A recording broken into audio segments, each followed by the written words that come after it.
MBBS లేదా MTMS లో seat సాధించడమే మీ లక్ష్యమా? 100% అడ్మిషన్ అష్యూరెన్స్ తో మీకు తోడుగా నిలుస్తుంది రామ్స్ కెరియర్ గైడెన్స్ సర్వీసెస్.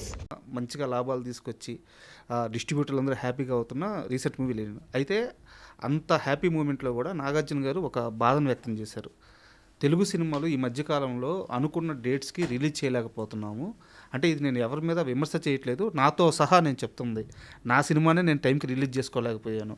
ఇంకా పెద్ద సినిమాలు, రాబోయే సినిమాలు, ఆల్రెడీ కొన్ని సినిమాలు పోస్ట్పోన్ అయిపోయి ఉన్నాయి. ఒడిస్సీ లాంటి మూవీని క్రిస్టోఫర్ నోలన్ సంవత్సరం ముందు డేట్ చెప్పి రిలీజ్ చేశారు. మనం ఎందుకు రిలీజ్ చేసుకోలేకపోతున్నామని చాలా బాధపడుతూ మాట్లాడారు ఆయన. ఇది వాస్తవం కూడా. ఒక దర్శక నిర్మాతగా ఇంత అనుభవం ఉన్న మనిషిగా మీరు చెప్పండి, ఇండస్ట్రీలో ఎందుకు ఇలాంటి వాతావరణం నెలకొని ఉంది? వాతావరణం ఏం లేదు. ఇప్పుడు ఒక పద్ధతులు మారిపోయినాయి సార్. ఇంతకుముందు పక్కా స్క్రిప్ట్ ఉండేది, ఇప్పుడు మేజర్గా స్క్రిప్ట్ ఒకటి ఉండలేదు. ముందు రీ రికార్డింగు, డబ్బింగు, రీ రికార్డింగు అన్నిటికీ ఒక టైం ఉండేది. డబ్బింగ్ ఫర్ ఎగ్జాంపుల్ డబ్బింగ్ చెప్తాను. డబ్బింగ్ ఇంతకుముందు లూప్ సిస్టమ్ ఉన్నప్పుడు కాంబినేషన్లో వెళ్ళిపోయేది. ఇప్పుడు ఈ డిజిటల్ వచ్చినాక సపరేట్గా చెప్తున్నాం. ఎవరికి తీరినప్పుడు వాళ్ళు చేస్తూ ఉంటారు. సో మిక్సింగ్, రీ రికార్డింగ్ చేయాలంటే డబ్బింగ్ అయినాక దాన్ని ట్రిమ్ చేస్తే కానీ చేయకూడదు అని ఒక పద్ధతి. మామూలుగా పద్ధతి ఇప్పుడు ఏం చేస్తున్నారు, ట్రిమ్ చేయకుండా కూడా రీ రికార్డింగ్ పంపిస్తున్నారు. మళ్ళీ రీ రికార్డింగ్ పంపించి రీ రికార్డింగ్ అయ్యి వచ్చినాక మళ్ళీ కట్ చేస్తారు. మళ్ళీ కట్ చేస్తే అదేమో సింక్ అవ్వదు, జంపుల్లాగా ఉంటుంది మ్యూజిక్. మళ్ళీ దాన్ని స్మూత్ అని చేయాలి. సో కొన్నిసార్లు మళ్ళీ వాయిస్తారు, కొన్నిసార్లు ఇది చేస్తారు. సో మనము సినిమా మొదలెట్టిన రోజునే నాగార్జున గారు చెప్పినట్టు డేట్ అనుకుంటే, డేట్ అనుకున్న రోజుకి మనం ఇట్లా లెక్కలు వేసుకోవాలి. షెడ్యూల్స్, ఇంతకుముందు షూటింగ్ షెడ్యూల్ అంటే షెడ్యూల్ పర్ఫెక్ట్గా చేసేవాళ్ళం. ఇప్పుడు ఏదో సినిమాకి 300 రోజులు షూటింగ్ చేశారు, 80 రోజులు షూటింగ్ క్యాన్సిల్ అయింది. దాంట్లో 300 రోజులు 80 రోజులు షూటింగ్ చేయాలంటే 220 రోజులు చేశారు. సో ఈ టైప్ ఆఫ్ ఉండకూడదు. మనం షెడ్యూల్ వేసుకున్నాంటే ఆ షెడ్యూల్లో షూటింగ్ పార్ట్ అయిపోవాలి. దాన్ని డబ్బింగ్ పార్ట్ వేసుకుంటే డబ్బింగ్ పార్ట్ అయిపోవాలి. డబ్బింగ్ చేసినాక రీ రికార్డింగ్కి వెళ్తే రీ రికార్డింగ్, ఎడిటింగ్ చేయాలి ముందు. ఎడిటింగ్ అయినాక డబ్బింగ్ రావాలి, డబ్బింగ్ అయినాక రీ రికార్డింగ్కి రావాలి. రీ రికార్డింగ్ ఇంతకు ముందులాగా లేదు. ఇంతకుముందు మేము వెళ్ళి కూర్చునేవాళ్ళం, డైరెక్టర్లు కూర్చొని చేయించుకునేవారు. ఇప్పుడు మనకి వెళ్ళి కూర్చుంటానికి అక్కడ ఏం లేదు, ఏముంటుందో తెలియదు, వాళ్ళు ఏం చేస్తారో తెలియదు. అన్నీ చేసి మర్నాడు ఎప్పుడో మనకు పంపిస్తారు రీలు, అది చూసుకుని మనం చెప్పాలి. మళ్ళీ కరెక్షన్స్ ఉంటే చేయాలి. అక్కడ ఏంటంటే స్పాట్లో ఆర్కెస్ట్రా అంతా ఉండేది, స్పాట్లో చేసేవారు, మార్చేవాళ్ళం. ఇప్పుడు స్పాట్లో ఆర్కెస్ట్రా ఉండదు, వాళ్ళు ఎప్పుడెప్పుడో చేస్తారు. ఇప్పుడు అన్నీ అయిపోయినాక దీన్ని ఫ్లూట్ యాడ్ చేయాలి సార్ అంటాడు సగం మనకు పంపించినా కూడా. లేదా తబలా యాడ్ చేయాలి సార్, లేదా సితార్ యాడ్ చేయాలి సార్, లేదా ఇంకోటి ఏదో యాడ్ చేయాలి సార్ అంటాం. సో ఇట్లా కాకుండా దానికి ఒక పర్ఫెక్ట్ షెడ్యూల్ వేసుకుని షెడ్యూల్ ప్రకారం చేయగలిగితే 15 రోజులు అనేది వాళ్ళ మినిమం రీ రికార్డింగ్కి కావాలా, మిక్సింగ్కి మినిమం 10-15 రోజులు కావాలా, డిఐ 15 రోజులు అనేది మినిమం డిఐకి. సో ఈ అన్నిటికీ మనం టైం కావాలి. ఇంతకుముందు వీటన్నిటికీ అక్కర్లేదు ఇంత టైము. సో వీటన్నిటికీ టైం వేసుకుని ఇప్పుడు 3 నెలలు ప్రొడక్షన్ అనుకుందాం కొంచెంసేపు, షూటింగ్ పార్ట్ 90 డేస్, 3 నెలలు, ఇంకో 90 డేస్ 120 డేస్ నీకు పోస్ట్ ప్రొడక్షన్ అవుతుంది. ఇప్పుడు దాన్ని ప్లాన్ చేసుకుని అక్కడి నుంచి నువ్వు రిలీజ్ డేట్ పెట్టుకోవాలి. ఇప్పుడు రిలీజ్ డేట్కి ప్రాబ్లం ఏంటంటే ఇక్కడ ఉన్న సినిమాలు, పెద్ద సినిమాల్లో పర్టికులర్గా ఓటీటీ వాళ్ళు కొంటున్నారు.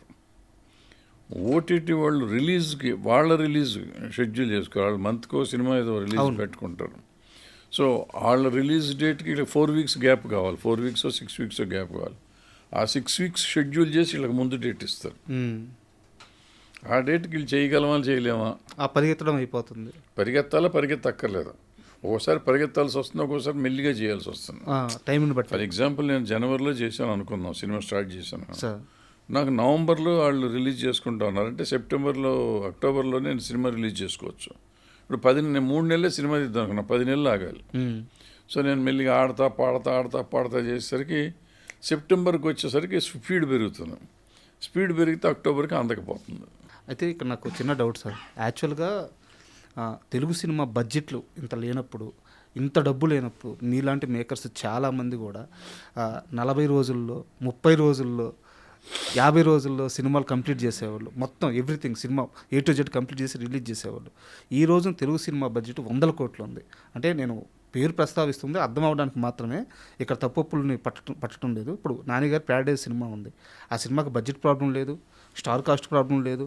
ఆగస్ట్లో సినిమా రిలీజ్ అవ్వాలి, ఆ సినిమా పోస్ట్ పోన్ అయిపోయింది. బట్ ఆగస్ట్లో ఆ సినిమా వస్తే దానికి ఉండే మార్కెట్ వేరు, ఆ రీచ్ వేరుండేది.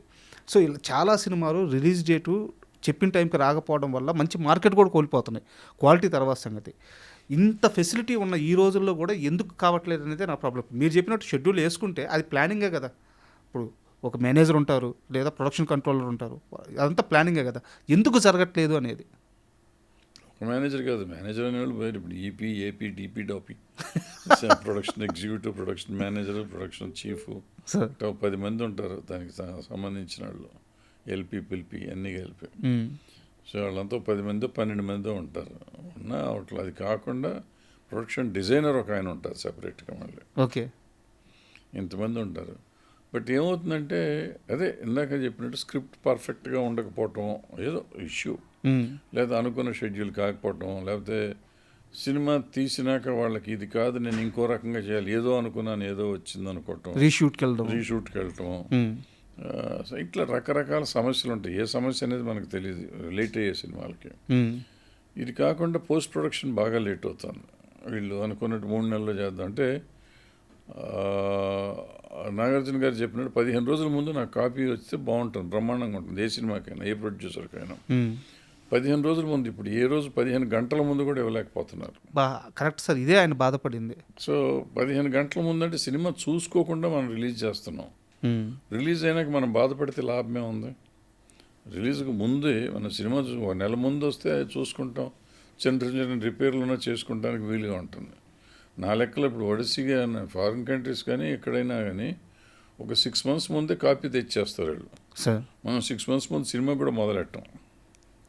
వాళ్ళు కాపీ తెచ్చినాక పబ్లిసిటీ మొదలెడతారు. పబ్లిసిటీ చేయడానికి బాగుంటుంది కూడా.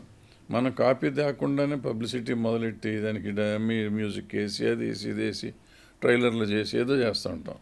ఫుల్ కాపీ తెచ్చి పబ్లిసిటీ చేయటం అనేది మనకి అసలు ఈ మధ్యకాలంలో ఎప్పుడు జరగలేదు, జరగట్లేదు. ఈ మధ్యకాలంలో జరగట్లేదు సార్. మీరు అన్నమాటే వాళ్ళు 6 నెలల ముందే సినిమా తీసుకొచ్చి మొత్తం రెడీ చేసి పెడతారంటున్నారు. సో ఈ రోజును పోల్చుకుంటే వాళ్ళ సినిమాలకు మన సినిమా ఏం తక్కువ కాదు. ఖచ్చితంగా ఎగ్జిక్యూషన్లోనే ప్రాబ్లం వస్తుంది. నాకు తమ్మారెడ్డి స్టైల్లో సమాధానం కావాలి. ఎక్కడ సమాధానం అంటే ఎక్కడ ఈ ప్రశ్నకి సమాధానం దొరకదు, ఎక్కడ తప్పు జరుగుతుంది, ఓపెన్గా కావాలి. ఎందుకంటే ఓపెన్ ఏం లేదు, ఓపెన్ అంటే అన్నీ ఓపెనే. ఇక్కడ కంట్రోల్ అనేది ఎవరికి చేతిలో లేదు. ప్రొడ్యూసర్ చేతిలో కంట్రోల్ లేదు. మొదటి పాయింట్ అది. కంట్రోల్ ప్రొడ్యూసర్ చేతిలో లేదు. ఇప్పుడు సినిమా గతంలో ఏంటంటే అందరూ కలిసి కూర్చుని ఒక స్క్రిప్ట్ ఓకే అనుకున్నాక షూటింగ్ అయిపోయినాక ఎవరి పైన ఆడదే, ఇంకా డబ్బింగ్ అయిపోయినాక ఎవరి పైన ఆడదే, ఇంకెవరు ఇంటర్ఫిరెన్స్ ఉండదు. డైరెక్టర్ అనేవాడు ఒక్కడే పని చేస్తాడు, బాస్. దాని అతను ప్రొడ్యూసర్, వాళ్ళు సినిమా కంప్లీట్ చేస్తారు. ఇప్పుడు ప్రతివాడు ఏలు పెట్టేస్తూ ఉంటాడు, నాకు అక్కడ బాగలేదు, ఇక్కడ బాగలేదు, ఇది చేద్దాం, అది చేద్దాం. సో డైరెక్టర్ని కన్ఫ్యూజ్ చేసేస్తారు అందరూ. అన్ని క్యారెక్టర్లు దాన్ని డైరెక్టర్ అనేవాడిని కన్ఫ్యూజ్ చేస్తారు. కన్ఫ్యూజ్ చేస్తే రోజుకు ఒక ఆలోచన వస్తుంది. రోజుకొక ఆలోచన వస్తే రోజుకొక పద్ధతిలో తయారవుతుంది. అది కుక్క పిల్లని చేద్దామంటే కాకి పిల్ల వచ్చు, కాకి పిల్లని చేద్దామంటే కుక్క పిల్ల వచ్చు, అదే కాకి కోకిలు కూడా అవ్వచ్చు ఒక్కోసారి. కోకిలు అవుతుందని అందరూ వేలు పెడుతుంటారు. ఎందుకు మన పని మనం చేసుకుని డబ్బులు ఇచ్చారు, మనకు చెప్పింది చేసాం, వాళ్ళు అడిగింది మనం డెలివరీ ఇచ్చేసాం, మన పని మనం చూసుకుందాం అనుకోకుండా పెద్ద దాంట్లోనే వేలు పెడతారు. రిలీజ్ డేట్ దగ్గర నుంచి అన్ని నాకే కావాలంటే కష్టం కదా. అయితే ప్రొడ్యూసర్ చూసుకోవాల్సిన బాధ్యత అది. చూడు, మనకు డబ్బులు ఇచ్చారు, నేను పని చేశాను, వెళ్ళిపోయాను. డైరెక్టర్ డబ్బులు ఇచ్చారు, ఆయన పని చేస్తాడు, వెళ్ళిపోతాడు. మిగిలినవన్నీ ప్రొడ్యూసర్ చూసుకుంటాడు. అట్లా ఎవడి పని వాడు చేసుకోవటం అనేది వస్తే మీరు అడిగిన దానికి సమాధానం. ఆ సిస్టమ్ లేదు ఇప్పుడు. అయితే ఇక్కడ ఇంకో చిన్న సమస్య కూడా ఉంది సార్. మీ కాలంలో అంటే మీరు యాక్టివ్గా సినిమాలు చేసిన సమయంలో ఒక టెక్నీషియన్ ఈ టైంకి రావాలంటే ఆ టైంకి వచ్చి ఒక షెడ్యూల్ ఉండేది. బట్ ఇప్పుడున్న పరిస్థితుల్లో ఏంటంటే ఒక మ్యూజిక్ డైరెక్టర్ నైట్ పూటే పనిచేస్తాడు, అతను మిగతా టీంతో సంబంధం లేదు. ఇంకో టెక్నీషియను రోజు మార్చి రోజు పనిచేస్తాడు, ఇంకో టెక్నీషియను చాలా బిజీగా ఉండి ఒక షెడ్యూల్ ప్రకారం పనిచేస్తారు. డైరెక్టర్లు అందరూ, ప్రొడ్యూసర్లు అందరూ వాళ్ళకి ఆ కంఫర్ట్స్ ఇచ్చేస్తున్నారు.